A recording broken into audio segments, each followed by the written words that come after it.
Okay, let's unpack this. We are launching into, a really deep dive today on archaeological anthropology.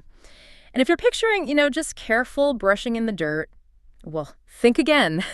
Our mission today is to cut straight through a huge stack of sources. We want to get a real handle on how we actually reconstruct the deep past. It's a massive undertaking, really, because modern archaeology, it absolutely has to pull knowledge from everywhere, from all sorts of sciences. Right. We're dealing with unbelievably fragmented evidence, stuff spanning millions of years. And honestly, the only way to make sense of it is through, serious collaboration. That really is the core idea, isn't it? That archaeological anthropology, they sometimes call it the past tense of cultural anthropology. That's a good way to put it. It's this holistic study looking at sociocultural behavior way back in prehistory, but using, the artifacts and remains they left behind. And that means you need the precision of, say, chemistry for dating, you need the environmental insights from geology, and you even need behavioral clues from watching people today. It's all connected. So our goal for you listening is pretty straightforward. We want you to really grasp the sophisticated toolkits archaeologists are using now. And it's not just shovels, right? Oh, definitely not. We're talking experimental tests, ethnographic analogies, really clever stuff. And then once we have those tools, we can see how they let us map out the earliest technologies, the evolution of stone tools, and those key migration routes. Particularly, tracking our ancestors as they moved out of Africa. It's all about connecting those, the silent ancient objects back to the living, breathing humans who actually made and used them. Exactly. So let's dive right into the techniques that make modern archaeology so interdisciplinary. That romantic image, the lone archaeologist in the desert, it's pretty much over. Long gone, yeah. The questions we ask now are just too complex. You can't answer them with just one field of study. If you really want to reconstruct the environment, the diet, the specific behaviors of ancient people, you have to look further afield. And the foundation for all that context really starts with environmental archaeology. Yeah. This is fundamentally about understanding the human ecology of the past. It's trying to figure out that dynamic relationship between ancient cultures and the natural world around them. So it's not just about saying, okay, it was cold 50,000 years ago. It's more about how did people actually use the resources they had? Exactly. How did they adapt when things changed? And crucially, how did their actions change the environment itself?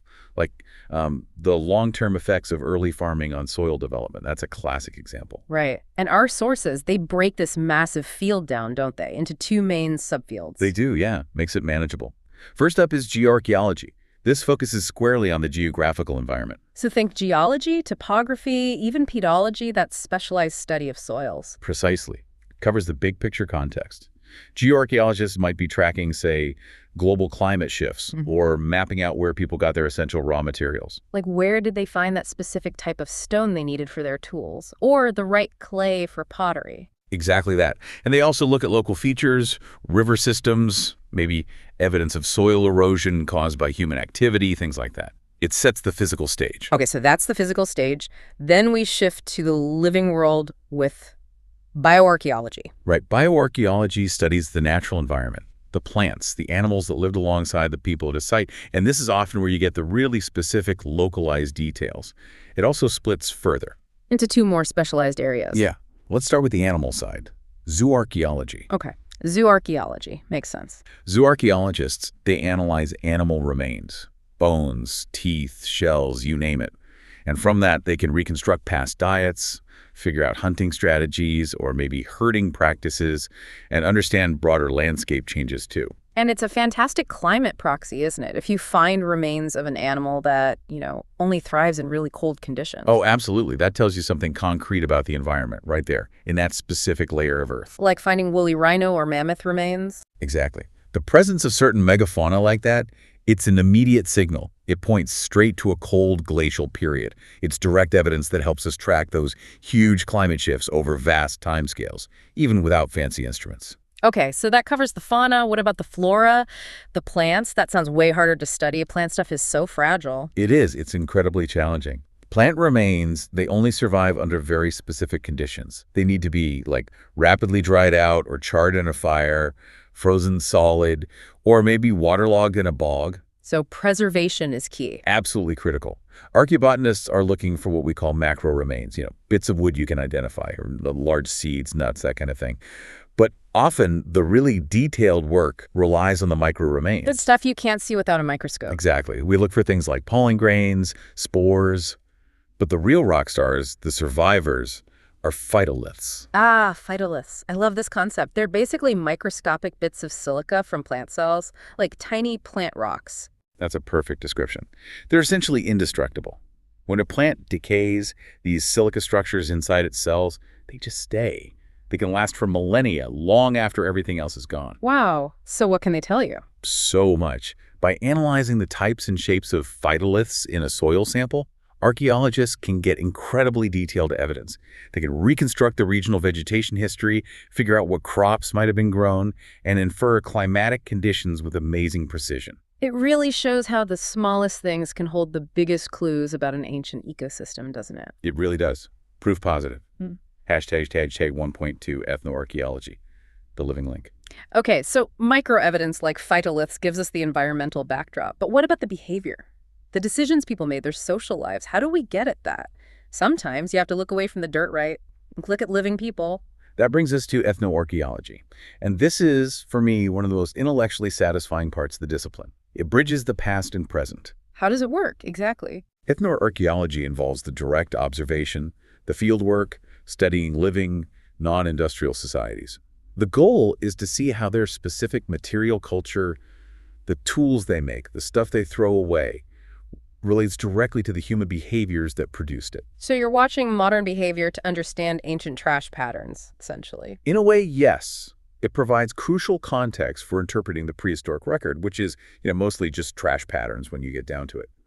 The key mechanism here is analogy, comparing the ancient silent stuff to modern observable behavior. Right. And there are different kinds of analogies. Two fundamental types we rely on. First, formal analogies. These are based purely on physical appearance.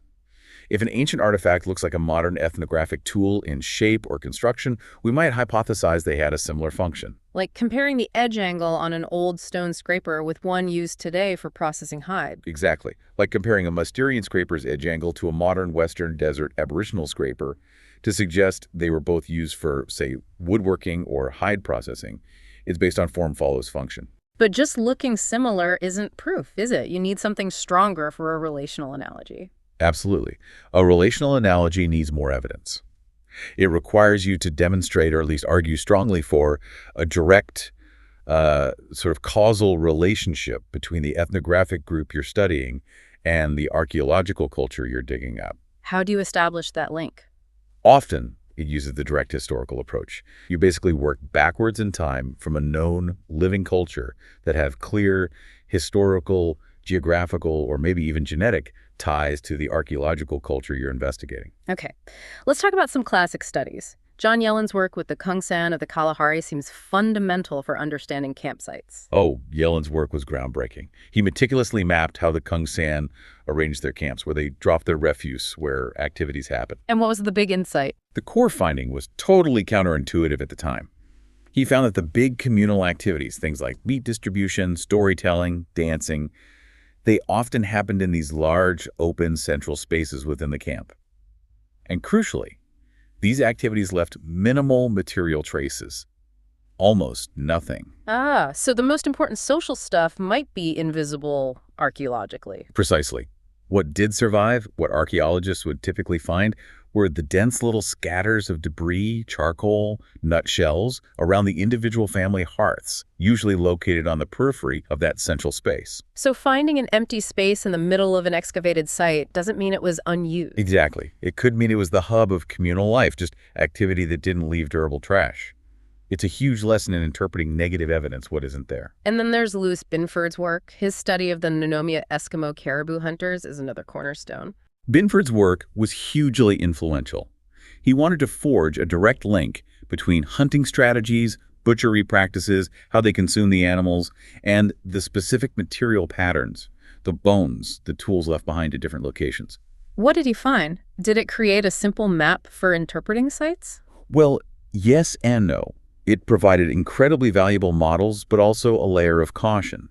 Binford showed the variations you might find in the archaeological record, like, say, Finding more scrapers at one inamate site and more projectile points at another might simply reflect functional variation. Meaning what they were doing at that specific spot. Exactly. It could just be local necessity based on that particular hunting trip or processing stage. It didn't necessarily mean there was some big shift in their overall culture or their main adapted strategy. So the takeaway is, be careful. Don't automatically assume that finding different tool frequencies means you found evidence of some major cultural evolution. That's the nub of it. It might just mean one place was a kill site, another was a butchery station, and another was the home base camp. Local needs create site variation, but the underlying cultural strategy could remain stable for a very long time. It stops us over-interpreting every little difference.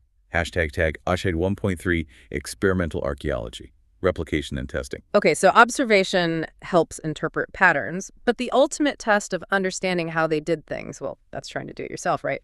Experimental archaeology. This is where theory really meets the hammerstone, yeah? It's the most systematic approach we have for replicating past processes, evaluating old methods, and actually testing hypotheses that you can potentially falsify. So we're talking about scientists actually trying to replicate how ancient people shaped stone or built something or used a tool. Exactly. But it's done with real scientific rigor. It's absolutely not the same as, primitive technology demonstrations you might see at a fair, which are offered just for entertainment. This is about generating data. So what makes an experiment valid then? If I manage to nap an arrowhead, is that experimental archaeology? Not necessarily. Not unless you stick to some really strict scientific controls. And this is where it gets, well, really quite interesting. Any proper replication has to meet 3 core criteria. Okay, what's the first one? First, the materials you use must have been locally available to the prehistoric society you're studying. You can't just import fancy flint from hundreds of miles away if there's no evidence they did that. Right. Keep it local. What about the how? Second, the methods you use have to strictly conform to that society's known technological abilities. No cheating with modern power tools or modern abrasives or using knowledge they couldn't possibly have had. If they only had stone hammers and antler billets, that's all you can use. Makes sense. Stick to their toolkit. And the third criterion, this sounds like the scientific part. It is. It's the most important one. The results you get must be replicable. Another researcher should be able to follow your steps and get similar outcomes. And crucially, your experiment must lead to testable conclusions that you can then apply back to interpret the actual archaeological finds. We mentioned replicating tools earlier. Don Crabtree's work on Folsom Points, those incredibly delicate fluted spear points from North America, that's legendary, isn't it? Oh, Crabtree's work is iconic. He spent decades mastering the incredibly difficult art of pressure flaking needed for those points. He documented something like 11 distinct methods just for removing the characteristic flute flake. Wow. What did that teach archaeologists? It showed the immense cognitive ability, the planning, the sheer dedication to craft that those early hunters must have possessed. It wasn't just banging rocks together. It was high art and engineering. But experiments aren't just limited to small tools, are they? There are these huge, ambitious projects, too. Absolutely. The Kon-Tiki expedition back in 1947 is probably the most famous large-scale example. Thor Heyerdahl and his crew sailed a balsa wood raft across the Pacific. Trying to replicate how ancient Peruvians might have reached Polynesia. Exactly. Now, it's really important to understand what that experiment proved and what it didn't prove. Okay. It proved the possibility. It showed that such a journey was physically achievable using plausible ancient technology. But, and this is critical, it did not prove that ancient Peruvians actually did make that journey. It just tested a hypothesis about seafaring capability, showing it wasn't physically impossible. Right. Possibility, not certainty. And then there are the incredibly long-term experiments. Our sources mention agricultural trials simulating drought effects over 17 years. Yeah, tracking crop yields in the southern Maya lowlands or at Mesa Verde National Park, trying to understand long-term agricultural sustainability. But the longest one mentioned is just mind-blowing. The Overton Down earthwork in England, scheduled to last 128 years. Incredible, isn't it? It started back in the 1960s. It's a critical study in understanding decay and preservation, basically taphonomy. Okay, let's pause on that word. Taphonomy. What exactly does that cover? Taphonomy is the study of everything that happens to an organic object like a bone, a seed, a piece of wood, even textiles from the moment the organism dies or the artifact is discarded, right up until an archaeologist digs it up. So all the processes in between. Everything. Weathering, decay, chemical changes in the soil, animals scavenging or disturbing it, the geological processes of burial, compaction, maybe later disturbance. all of it. And why is understanding taphonomy so crucial? Why bury stuff for 128 years to study it? Because if you don't understand those natural decay and disturbance processes, you risk completely misinterpreting what you find. You might mistake natural damage for human modification or think something is missing when it simply decayed away. Overton Down gives us real long-term data on how different materials behave when buried in soil over decades. So that century-long project is basically creating a controlled reference library for decomposition, ensuring we read the subtle history in the soil correctly. That's a great way to put it. It helps us separate the cultural signal from the natural noise. Okay, so once we've used all these interdisciplinary tools to reconstruct the context, the behavior, the environment, the next absolutely crucial step is placing everything accurately on the timeline. Right. Without that chronological control, even the most amazing find is just, well, an interesting object floating in time. Exactly. And we generally organize dating methods into two broad categories: relative dating and absolute dating. Let's start with relative. This just tells you if something is older or younger than something else, right? No specific years. Precisely. It establishes sequence. And the cornerstone of relative dating, the oldest method we have, drawing directly from geology, is stratigraphy. Stratigraphy, looking at the layers of Earth, or strata, and it relies on two big geological principles, doesn't it? It does. First is uniformitarianism. The idea that the geological processes we see happening today, erosion, deposition, volcanic activity, faulting, operated in basically the same way throughout deep time. So the present is the key to understanding the past. That's the phrase, yeah. And the second principle is superposition. This states that in any undisturbed sequence of geological or archaeological layers, the oldest layer will always be at the bottom, and the youngest layer will be at the top. Seems simple enough. Oldest down low, youngest up high. But you emphasized undisturbed. Ah, yes, because archaeological reality is rarely that neat and tidy. This is where the human factor and natural factors too come in. Like people dig in pits. Exactly. Digging a burial pit or a post hole for a house or a rubbish pit, these actions cut down through older layers and deposit newer material below where it chronologically should be. Animals burrowing can do the same thing, or tree roots. So if you don't spot that disturbance, your entire timeline for that spot could be completely wrong. You might think something is older than it really is. Instantly inverted, yeah. Recognizing disturbances, intrusions, and mixing is one of the most critical skills in excavation. You have to read the soil profile very carefully. Okay, beyond stratigraphy, there's a relative chemical method mentioned. Fluorine dating. How does that work? Fluorine dating works on bone and teeth. Basically, bone buried in the ground gradually absorbs fluorine from the groundwater over time.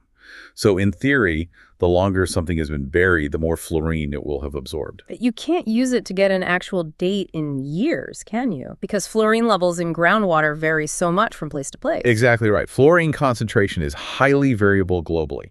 So you can't compare a bone from Africa to one from Europe using fluorine levels to say which is older. But, and this is where it's incredibly useful, it's fantastic for internal validation at a single site. Meaning? Meaning you can use it to tell if different bones found together in the same geological layer at the same site Right. are actually the same age or not, even if they look identical. Ah, so it can spot if something is intrusive, even if the stratigraphy looks okay. Precisely. And this brings us to that classic anecdote our sources mention: its role in exposing the Piltdown Man hoax. Right. The infamous early human fossil found in England early in the 20th century. Exactly. It consisted of a human-like skullcap and an ape-like jawbone found together. It puzzled scientists for decades because it didn't fit the evolutionary picture emerging elsewhere.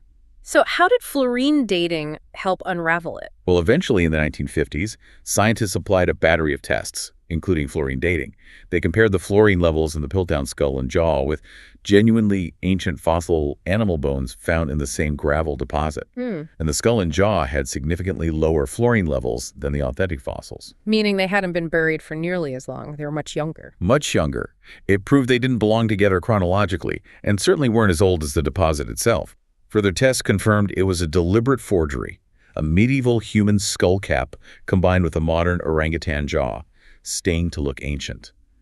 Fluorine dating was a key chemical tool in exposing the fraud. Okay, so relative dating gives a sequence. But for real timelines, we need absolute dating methods that give us a numerical age, hopefully in years. And for the more recent past, say the last 50,000 or 70,000 years, the gold standard is radiocarbon dating, or C14. Absolutely. Radiocarbon dating has revolutionized archaeology for that time range. It works on organic materials, anything that was once living, like wood, charcoal, bone, seeds, textiles. And the principle is based on the decay of radioactive carbon-14. Right. There's a tiny amount of radioactive carbon-14 created constantly in the upper atmosphere. Living plants absorb it through photosynthesis, and animals eat the plants, so all living things have a known, steady ratio of C14 to stable C12. But when the organism dies... It stops taking in new carbon. The stable C12 just sits there, but the radioactive C14 starts to decay back into nitrogen at a known constant rate. The half-life is about 5,730 years. So by measuring the remaining ratio of C14 to C12 in a sample, you can calculate how long ago it died. That's the essence of it. Its useful range goes up to about 50,000 years, maybe even 70,000, with very sensitive techniques like accelerator mass spectrometry, AMS dating, which can work on tiny samples. But C14 is useless for the really deep past, right? For those early hominid sites in Africa going back millions of years, the C14 would be long gone. Completely gone. For that deep time perspective, we need a method with a much, much longer half-life. And the workhorse there is potassium-argon, CAR dating. Potassium-argon. Okay, what's the principle here? CAR dating measures the decay of radioactive potassium-40, K40, which is found in many minerals, into the inert gas argon-40, AR-40. Its half-life is enormous, 1.3 billion years. Wow, okay. So what materials can you date with it? Crucially, CAR dating works primarily on volcanic rock, igneous rocks, lava flows, volcanic ash layers, tuffs. When the rock is molten, any existing argon gas escapes. But once it solidifies, the newly formed argon-40 from decaying potassium-40 gets trapped within the crystal structure. So you're measuring the buildup of argon gas since the rock cooled down. Exactly. By measuring the ratio of trapped argon-40 to the remaining potassium-40, you can calculate when that volcanic layer formed. But you're dating the rock, not the fossil or artifact itself. That's the key limitation. You can't directly date a fossil bone or a stone tool with CAR. You have to date the volcanic layers above and below the find. This gives you a time bracket. The fossil is older than this layer and younger than that layer. Which is why it's so crucial for those East African Rift Valley sites, Olduvai Gorge, Hadar, where Lucy was found. They're full of volcanic layers. Precisely.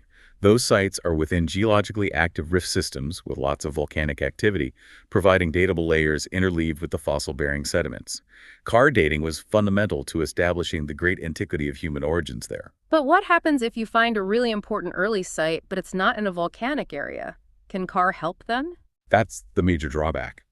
CAR is generally not suitable for non-volcanic regions. Also, it's not very accurate for rocks younger than about 100,000 years because not enough argon has built up yet. Yeah. So dating early sites outside the African rift valleys, like those first migrations into Asia or Europe, is often much more challenging precisely because they lack those convenient volcanic layers. So archaeologists have to rely on other methods then, like what? They might use things like paleomagnetism, which looked at reversals in the Earth's magnetic field recorded in sediments, or perhaps uranium series dating on things like cave formations, or thermoluminescence, TL, or optically stimulated luminescence, OSL, which can date sediments or burnt flint by measuring trapped electrons released by heat or light. It gets complicated and often involves cross-checking multiple methods. Okay. One more absolute method mentioned, dendrochronology. Tree ring dating. This one sounds incredibly precise, but maybe limited. Both are true. Dendrochronology is based on the fact that trees in many regions produce annual growth rings, a wide ring for a good growing year, wet, warm, a narrow ring for a bad year, dry, cold. And the pattern is unique each year. The sequence of wide and narrow rings forms a unique pattern, like a barcode, for a specific period in a specific region. By matching the patterns from timbers of different ages, starting with living trees and overlapping with progressively older wood found in buildings or bogs or archaeological sites, scientists can build up a master chronology or sequence for a region. How far back can these master chronologies go? In some areas, like parts of Europe and North America, they extend back incredibly far, maybe 11,000 or even 12,000 years. And the beauty is, if you find a piece of timber from an archaeological site whose ring pattern matches the master chronology, you can often date the felling of that tree down to the exact year, sometimes even the season. Wow, that's amazing precision. But the limitation? The main limitations are geographical and temporal. It only works well in regions with distinct seasonal growth patterns that affect ring width. And you need good preservation of wood and enough samples to build that long master sequence. So it's incredibly powerful where it applies, but it doesn't work everywhere, or for the really deep past.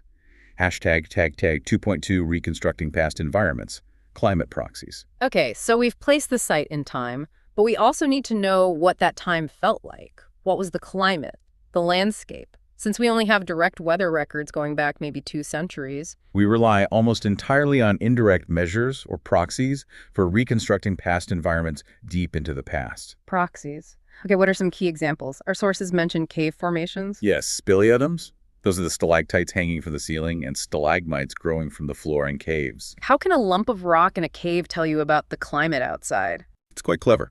Their growth rate and their chemical composition, particularly oxygen and carbon isotopes, locked within the calcite layers, are directly influenced by the temperature and the amount of rainfall percolating through the ground above the cave. Ah, so more water, warmer temps might mean faster growth or different isotope ratios. Exactly. Slower growth, or shifts in the isotopes, can reflect colder or drier periods.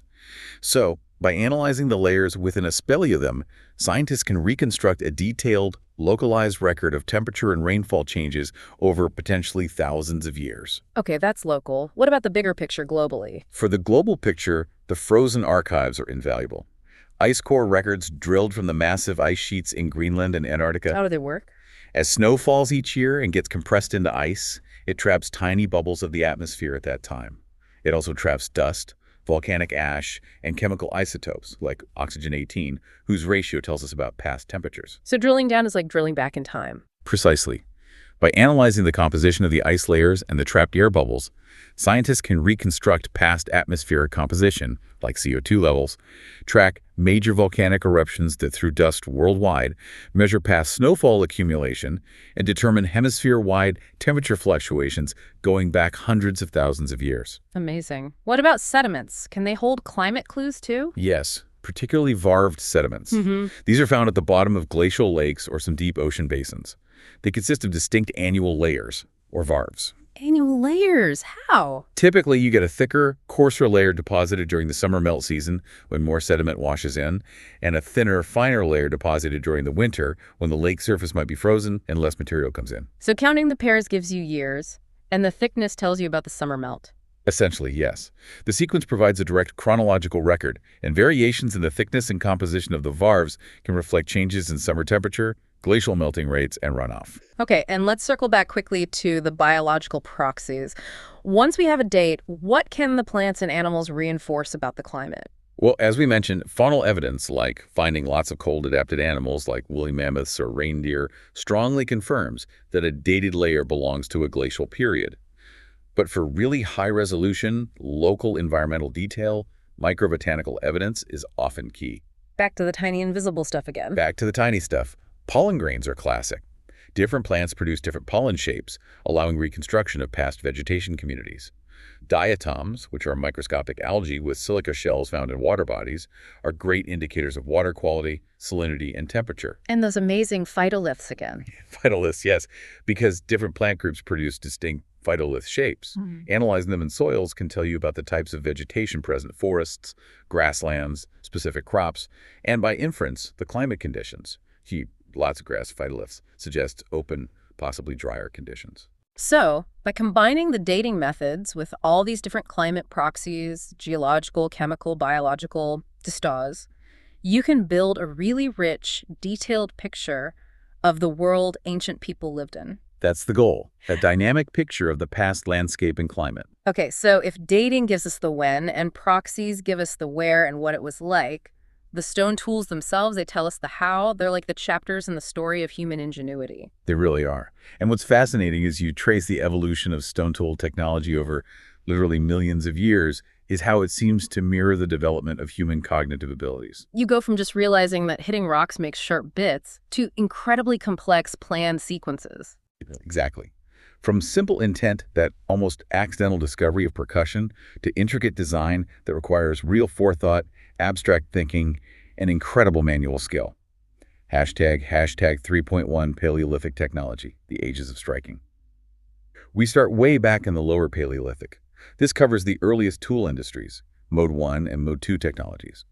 The focus here is generally on core tools, shaping the lump of stone itself into the tool, and maximizing mass and creating a functional edge. What's the absolute simplest technique? The earliest and simplest is probably the block-on-block or anvil technique. Basically, you smash the rock you want to shape, the core, against another large stationary rock, the anvil, or you just bash two rocks together. It yields large crude flakes and results in simple choppers and chopping tools with rough edges. This is characteristic of the earliest Oldowan culture. Okay, that sounds pretty uncontrolled. How did they get more refined? The next step was handheld percussion, using the stone hammer technique. Holding a hammer stone just another rock and striking the core repeatedly gives you more control over where you hit and how hard. This allowed for the production of slightly more shaped tools, like the early, crude Abbevillean hand axes. What did those look like? They tend to be thick, heavy, often roughly pointed or oval, but the key feature is a very irregular zigzag cutting edge formed by taking off big flakes from both sides bifacially. Still pretty chunky. Right. But the real icon of the Lower Paleolithic, the tool that spread across continents with Homo erectus, is the Acheulean hand axe. These look much more sophisticated, like the ones from Saint-Achille in France. They are worlds apart aesthetically and technologically. Making a symmetrical, well-thinned Acheulean hand axe required a major cognitive leap and a crucial technological innovation. The cylinder hammer, or hollow hammer technique. Using a softer hammer. Exactly. Instead of hitting stone directly with another hard stone, they started using soft hammers made of materials like wood, bone, or antler. This softer hammer acts like a cushion. It absorbs some of the shock and contacts a wider area of the stone. What does that achieve? It allows for much more controlled flake removal. You can detach flakes that are thinner, longer, and flatter, leaving shallower, more elongated flake scars on the core. This is what allows you to thin the tool down and achieve that beautiful symmetry. So the difference isn't just looks, it's the underlying technique and control. Fundamentally, yes. Acheulean hand axes are characterized by their symmetry. They come in standardized shapes like pariform, pear-shaped, ovate, oval, cordiform, heart-shaped, lanceolate, lance-shaped. This regularity, this imposition of a mental template onto the stone, implies significant skill, planning, and maybe even an aesthetic sense beyond pure function. That's a huge debate, actually. Did they make them beautiful just because they could? Interesting. Okay. Then things shift quite dramatically in the Middle Paleolithic. The focus changes from shaping the core into the tool to shaping the flake that comes off the core into the tool. Precisely. This is the big transition to Mode 3 technology, often associated with archaic Homo sapiens and famously the Neanderthals in Europe and the Near East. Now, some simpler techniques persisted, like the Clactonian technique, which involves striking off large, thick flakes without much core preparation, often using them as basic scrapers or knives. But the real technological star of the Middle Paleolithic is that prepared core method, isn't it? The Levallois technique. Oh, absolutely. The Levallois technique is a masterpiece of prehistoric engineering. It's incredibly skillful and requires significant forethought. The core is meticulously prepared in advance. Like setting up the perfect shot in pool. That's a great analogy. The mapper carefully shapes the core, preparing the sides and the top surface, often creating a distinctive convex shape that looks a bit like a tortoise shell, hence the term tortoise core. They also prepare a specific striking platform at one end. Then, with a single, well-aimed, highly controlled blow to that prepared platform, they detach a flake whose size and shape have been predetermined by all that preparation work. The resulting Levallois flake is typically thin, sharp, and standardized. It sounds incredibly efficient. You're designing the end product before you even strike it off. Exactly. It represents a huge cognitive leap in planning and resource management. You're maximizing the amount of usable cutting edge you can get from a given piece of raw material compared to just bashing out core tools. And what kinds of tools were made from these Levallois flakes? They were often used as is or lightly retouched into more specialized forms, particularly various types of scrapers, side scrapers, end scrapers, convex scrapers, concave scrapers, presumably used for working wood or hides, and also points, which could have been hafted onto spears. This toolkit is characteristic of the Moskerian culture complex associated with Neanderthals. Okay, that takes us through the Middle Paleolithic, then comes the Upper Paleolithic, and another major shift. This is associated with modern Homo sapiens, right? And the key innovation is the blade. Correct. The Upper Paleolithic marks the widespread adoption of Mode 4 technology, characterized by the production of blades. A blade, technically, is a flake that is at least twice as long as it is wide, with roughly parallel sides. How were they made? Did it still use prepared cores? It involved highly prepared cores, often cylindrical or prismatic in shape. The goal was to be able to strike off a whole series of long, thin, parallel-sided blades sequentially from around the core, like peeling layers off an onion. Was it still direct percussion? Sometimes direct percussion with a soft hammer was used, but often they employed indirect percussion using a punch. This involved placing an intermediary tool, like a pointed piece of antler or bone, precisely on the core's platform, and then striking the punch with a hammerstone. Why use a punch? More control. Even more precision and control over the force and angle of the blow. It allowed for the detachment of very regular, very standardized blades. And the advantage of blades. Why was this such a leap forward? Efficiency, primarily. Blades provide the maximum amount of cutting edge for the minimum amount of raw material. They are like the original disposable razor blades, sharp, standardized, and easily replaceable. Plus, their regular shape made them ideal for hafting, setting them into handles or shafts to create composite tools. And this period isn't just about stone, is it? We see a flowering of other materials. A huge expansion. The Upper Paleolithic is when we see the first widespread and sophisticated use of bone, antler, and ivory. People started making specialized tools like barbed harpoons for fishing, fine needles with eyes, implying tailored clothing, spear throwers at Luddles to increase hunting range and power, and enigmatic objects like the baton de command, often elaborately carved pieces of antler with a hole, whose exact function is still debated. Maybe a shaft straightener, maybe ceremonial. So a much more diverse and specialized toolkit overall. Hashtag tag 3.2 Mesolithic and Neolithic technology, downsizing and finishing. Right.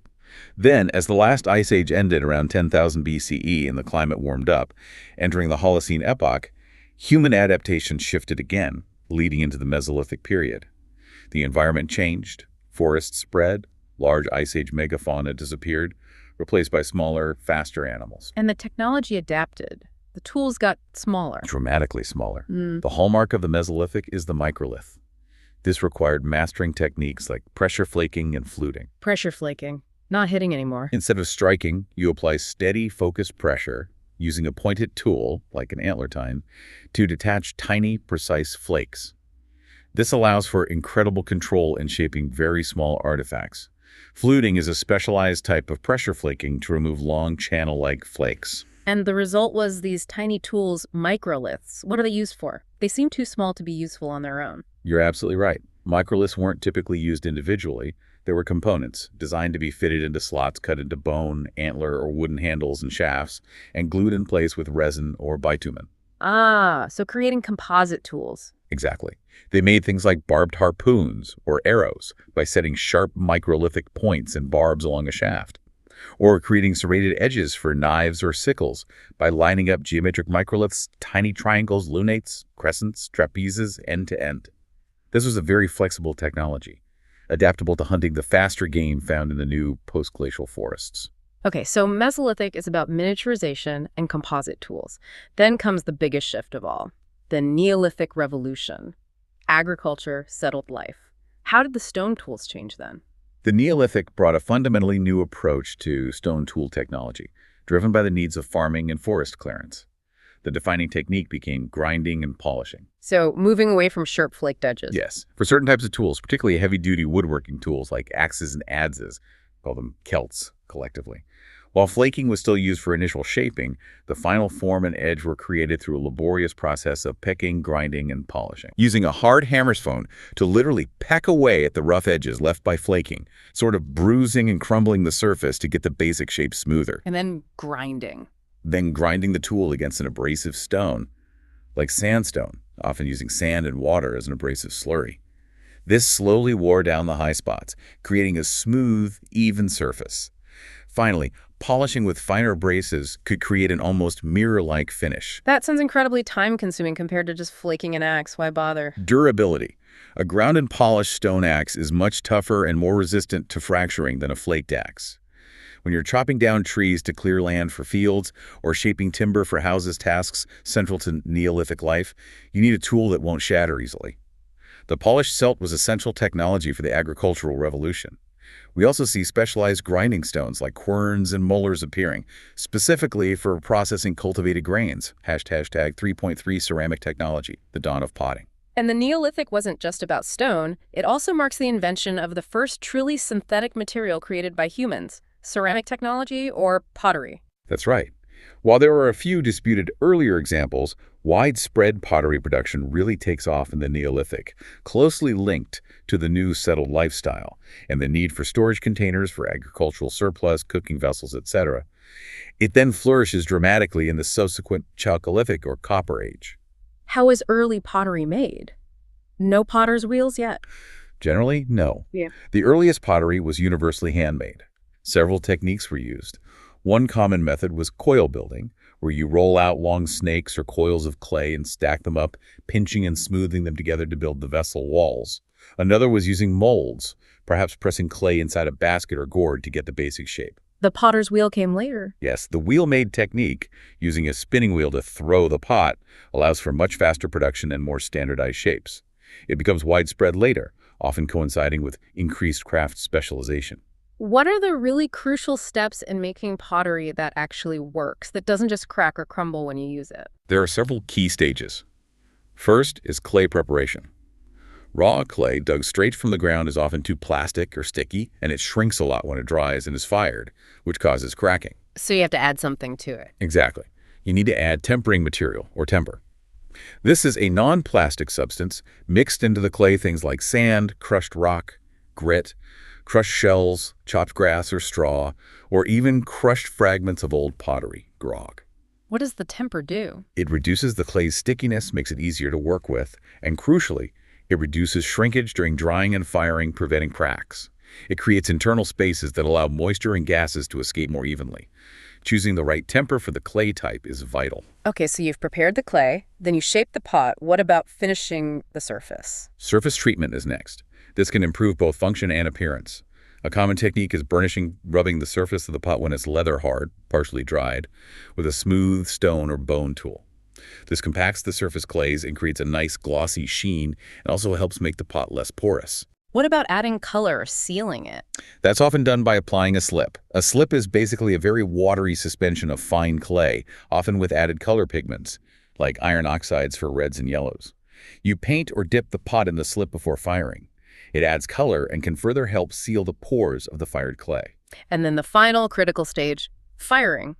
This transforms the soft clay into hard ceramic. The firing is make or break. The key variable here is temperature and, just as importantly, controlling the oxygen supply. How does oxygen affect it? Firing pottery in a simple open hearth or bonfire often results in uneven temperatures and an uncontrolled, smoky atmosphere. This usually produces pottery that is incompletely fired, often black, gray, or blotchy in color, and relatively soft or brittle. So you need a proper kiln for better results. For consistently strong, well-fired pottery, you really need a more sophisticated enclosed kiln. A kiln allows you to reach higher temperatures more evenly and, crucially, to control the atmosphere, whether you have plenty of oxygen, an oxidizing atmosphere which typically produces red, orange, or buff colors if the clay has iron, or limited oxygen, a reducing atmosphere which tends to produce gray or black colors. Getting that right determines the final hardness, durability, and color of the pot. Right, we've got the how, the techniques, the dating, the environmental context. Now let's use those tools to trace the actual story. Let's follow the cultural trail, focusing on those key early sites that act like anchors in time, tracking the dispersal of our ancestors, particularly out of Africa. Sounds good. And where else to begin but the Great Rift Valley in East Africa? Hashtag tag 4.1 Olduvai Gorge, Tanzania, the origin point. Olduvai Gorge, Tanzania. The name is almost synonymous with early human origins, thanks largely to the decades of work by Louis and Mary Leakey. It's an iconic site, absolutely. It's a deep canyon that cuts through millions of years of geological deposits, preserving an unparalleled record of past environments, fauna, and hominid activity. We need to focus on the lowest, oldest layers, right?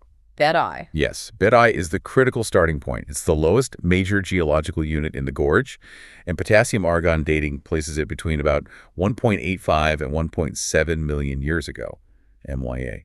The environment back then seems to have been quite dynamic, shifting from more wooded areas towards drier, more open mosaic habitats with grasslands. And this layer, Bed Eye, is where we find the classic Oldowan culture, Mode 1 technology. What defines it? Simplicity and expediency.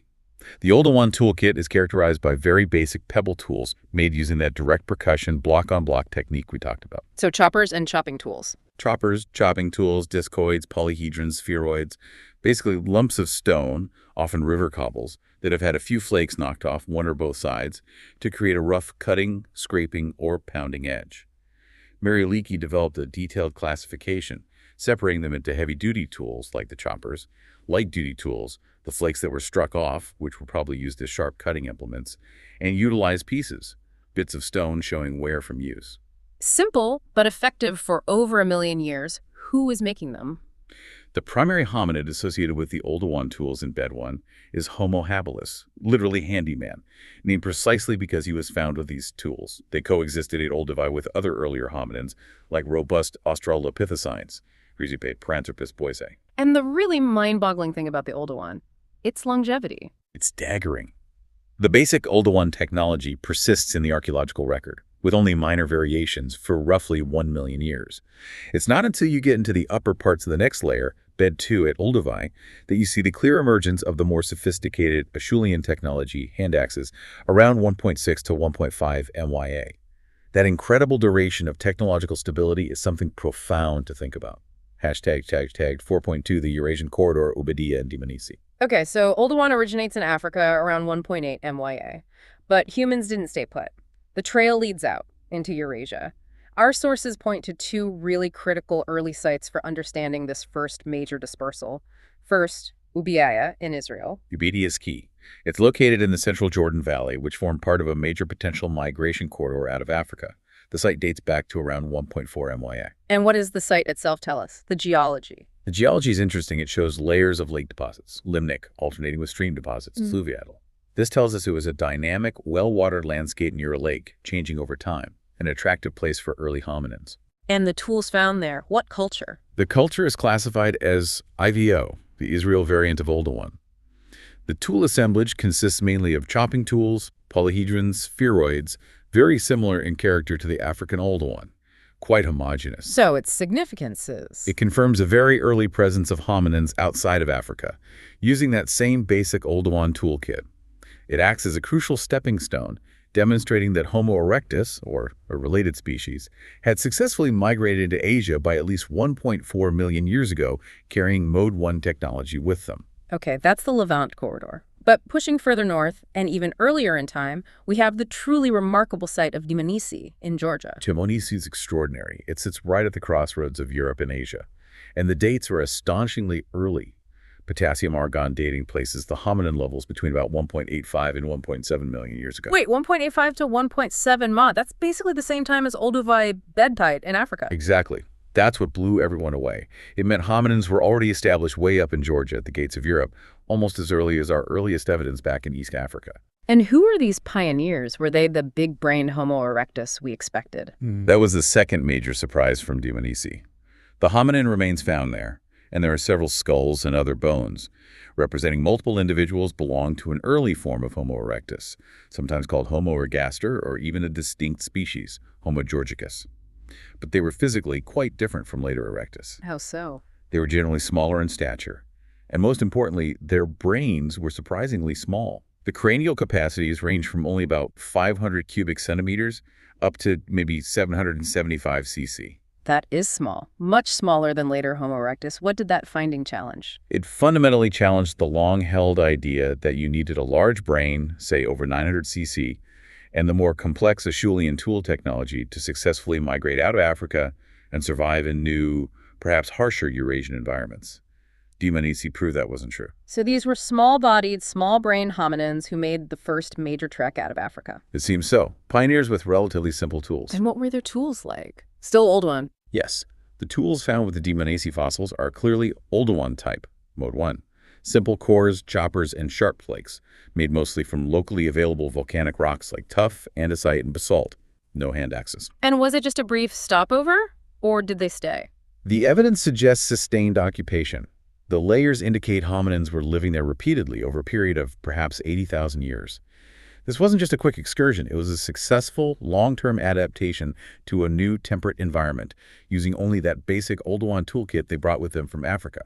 Dmanisi is currently the only European site of such antiquity, proving this early, sustained presence. Hashtag tags 4.3, early Acheulean in India. Okay, so Mode 1 Oldowan technology spreads out of Africa very early, reaching Georgia by 1.8 MYA. But the next technological wave, the Acheulean Mode 2, with its hand axes, also spread. Where to pick up its trail heading east into the Indian subcontinent? India provides crucial evidence for the timing and extent of the Acheulean expansion. The very first Paleolithic tool ever discovered in India was actually an Acheulean hand axe, found way back in 1863 by Robert Brucefoot at Adirondackam, near Chennai, formerly Madras, in Tamil Nadu. A classic site. But the dating has been controversial or uncertain for a long time, hasn't it?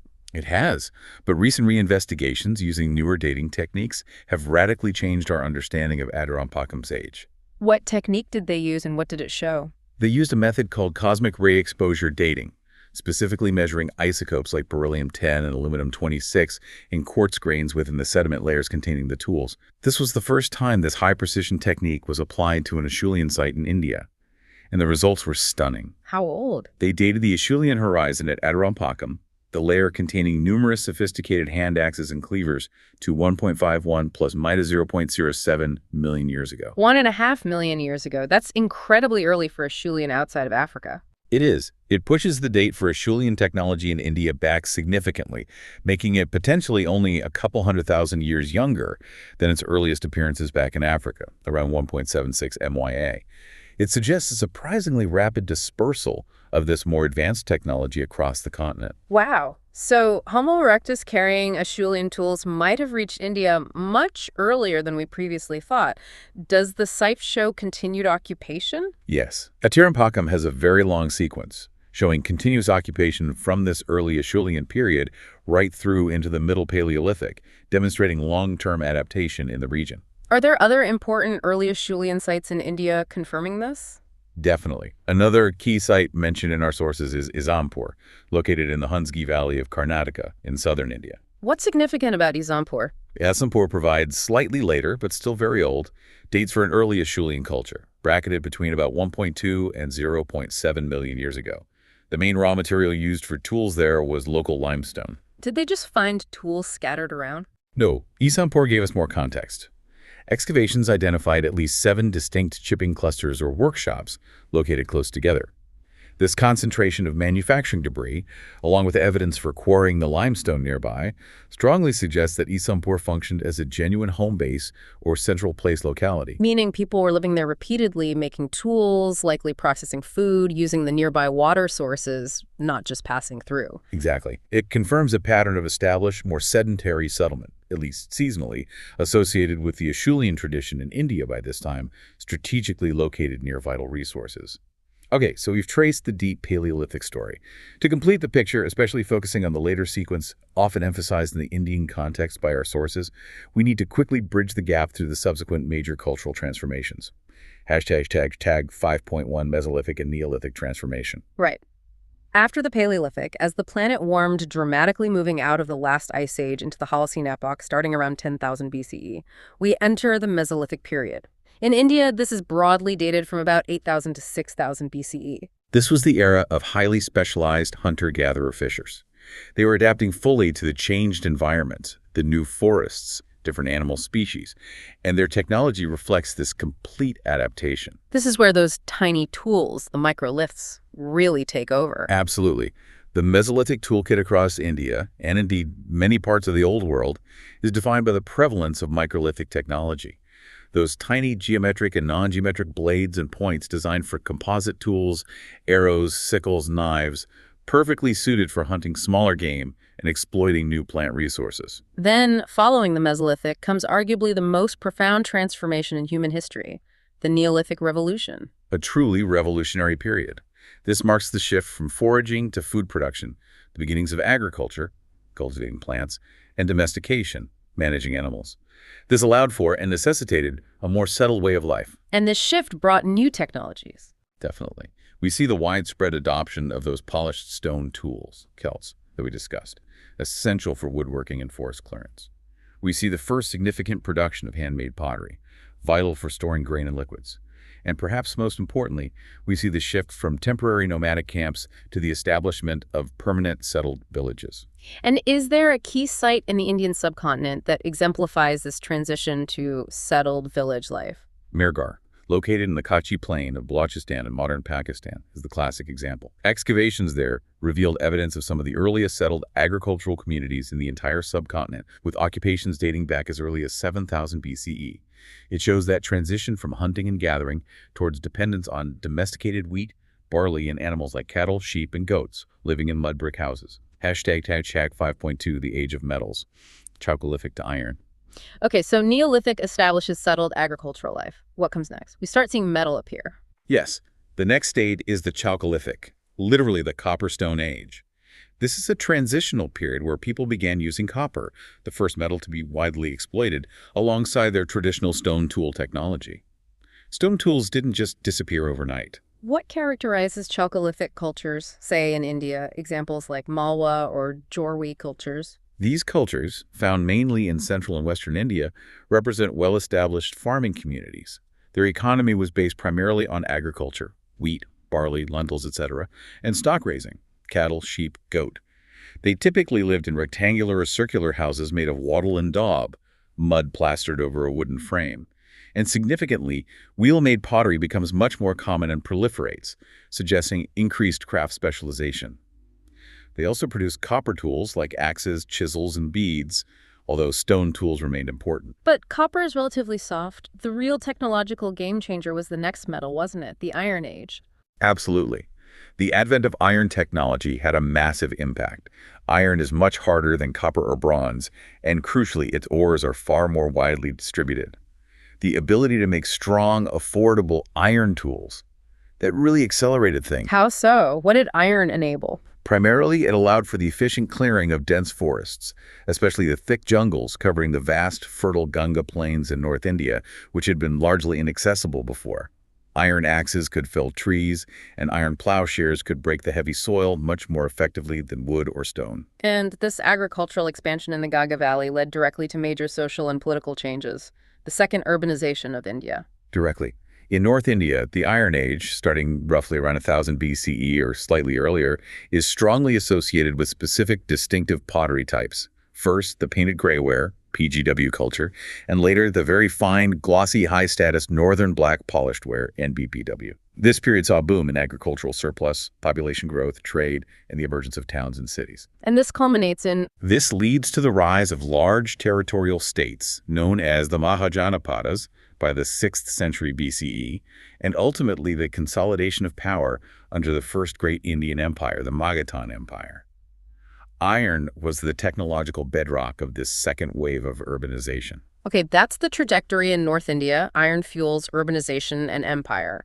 But the sources say the Iron Age looked quite different in South India. Very different signature in the south.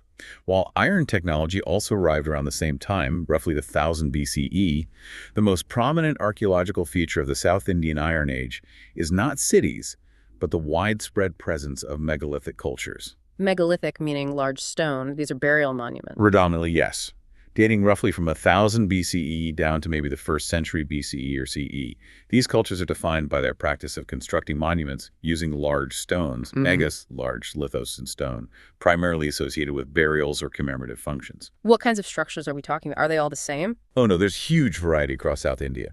Archaeologists classify them broadly into two main types: chambered graves and unchambered graves. Okay, what are chambered graves? These are burials made within a constructed stone chamber, often partially or fully underground, built from large stone slabs.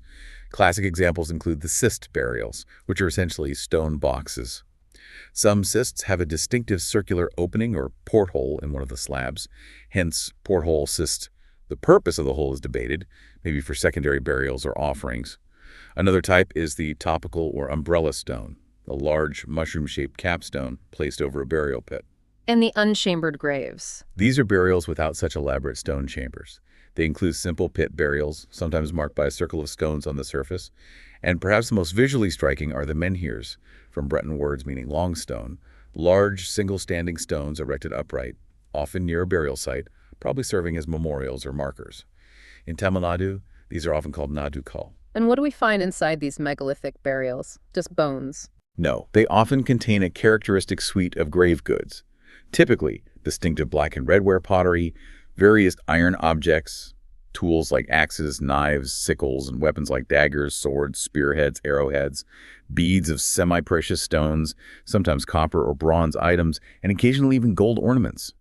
These grave goods tell us a lot about their technology, economy, and social structure, indicating a degree of social stratification. It's really a phenomenal journey, isn't it? Thinking back, starting with just banging two rocks together in Olduvai Gorge. evolving through the refined symmetry of the Acheulean hand axe, the prepared chord genius of the Levallois technique, the efficiency of Upper Paleolithic blades, the tiny composite tools of the Mesolithic. Then the agricultural revolution with polished stone and pottery in the Neolithic, and finally harnessing metals, copper, and then iron leading to complex societies, empires in the north, and these incredible megalithic monuments in the south. An amazing trajectory of technological and cultural change over millions of years. Hashtag tag outro. So what does this all mean when you pull it all together? Well, we've covered a vast sweep of time, haven't we?